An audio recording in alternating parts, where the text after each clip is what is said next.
Hey guys, let's get more news about Dallas, but first don't forget to subscribe and leave your like. Former Rams running back signs with Cowboys. The Los Angeles Rams will apparently not be bringing back running back Royce Freeman, as he is signing with the Dallas Cowboys. Freeman is becoming a real journeyman at the NFL level. He was drafted by the Denver Broncos in 2018, went to the Carolina Panthers a few seasons later, then the Houston Texans, the Rams this past season and now reportedly the Cowboys, a team in dire need of running back help.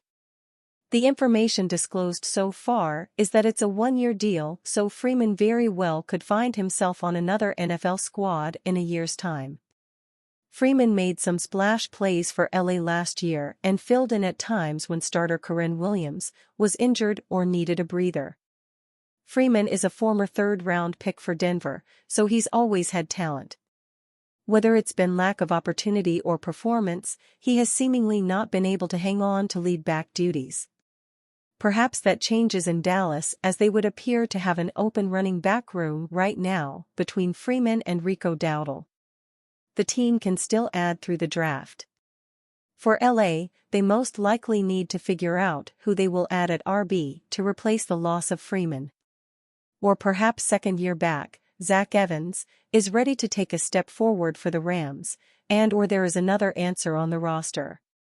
It's also possible Les Snead and Sean McVay have a running back lined up in the draft. Whatever else happens, it would appear that LA will need to move forward without Freeman. It is unclear whether or not the Rams expected Freeman to be in their plans this upcoming season. He certainly isn't anymore. Cowboys trade proposal adds top 10 pick for draft haul.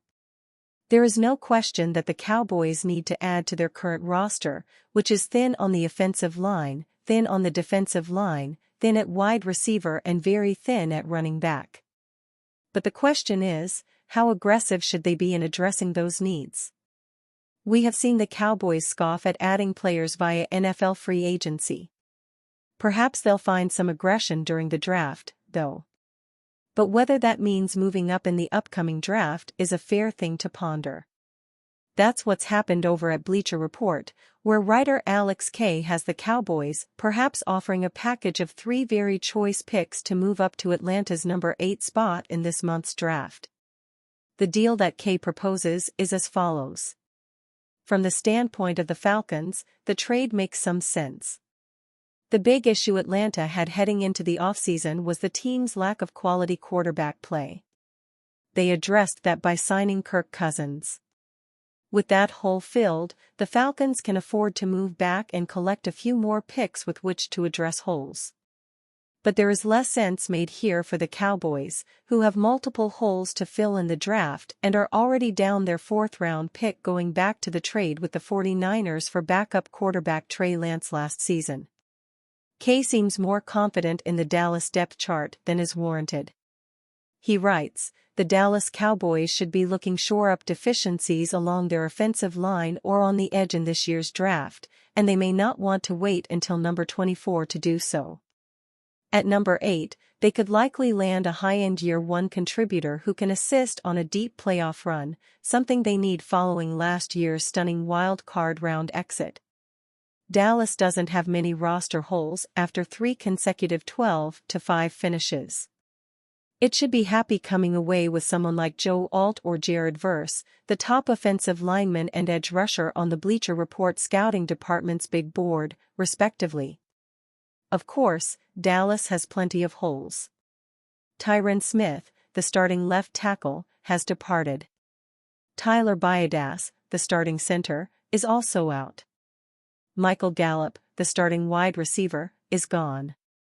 Tony Pollard, the starting running back, is in Tennessee.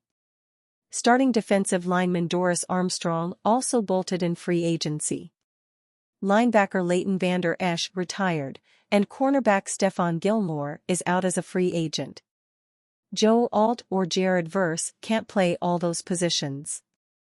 The team is lacking in available cap space, so signing new players, without restructuring current deals, is not really an option. According to Over the Cap, the Cowboys have $3.8 million in effective cap space remaining. The Cowboys need more players, they do not need to consolidate picks, and to throw away next year's first-rounder, to fill a hole. If anything, the Cowboys should be the team trading down to amass more picks. Stephen Jones puts blame on Tyron Smith for Cowboys' exit. Dallas Cowboys EVP Stephen Jones spoke at length about Tyron Smith's departure on Tuesday. The Dallas Cowboys have had a disappointing offseason as they didn't make any huge moves in free agency and saw countless veteran players leave in Dallas to sign with other teams. Among the players who left Dallas were Tony Pollard, Tyler Biadasz, Doris Armstrong, and Tyron Smith. Smith was one of the biggest losses as he's been protecting Dak Prescott's blind side for many years. When healthy, Smith is one of the best left tackles in the league and could someday become a Hall of Famer. That said, the veteran offensive lineman's health played a part in the Cowboys' decision to keep him, or in this case, let him go. Cowboys EVP Stephen Jones went on 105.3 The Fan on Tuesday and spoke at length about Smith and Biadasz leaving this offseason. "We just think you have to continue to evolve as an offensive line. Certainly, you hate to lose a player like Tyron Smith, who's in my opinion going to be a Hall of Famer," Jones said, hat tip Michael Gelkin of the Dallas Morning News. "I think he's going to be wearing a yellow jacket. But at the same time, unfortunately, Tyron's had to miss a lot of games, and at some point, you have to make those tough decisions." The 33-year-old offensive lineman played in 13 games last season, which is the most games he played since 2019. However, Smith missed 4 games because of multiple injuries but still had an 89.1% pass block win rate and a 78.8% run block win rate. Before last season, Smith only played in 15 total games in 2022 and 21 because of debilitating injuries. Therefore, Jones is right about how the team has to make hard decisions, but it's not easy to replace a future Hall of Famer on the offensive line. The Cowboys' projected starting left tackle is Tyler Smith, who they drafted with the 22nd overall pick in the 2022 NFL Draft. However, some mock drafts believe Dallas could take an offensive lineman at number 24 overall. Nonetheless, it will be interesting to see how the Cowboys fare without Smith and if the veteran offensive tackle can stay healthy with the New York Jets this season. And you, fan, what do you think of the situation of Tyron Smith? Leave your opinion in the comments.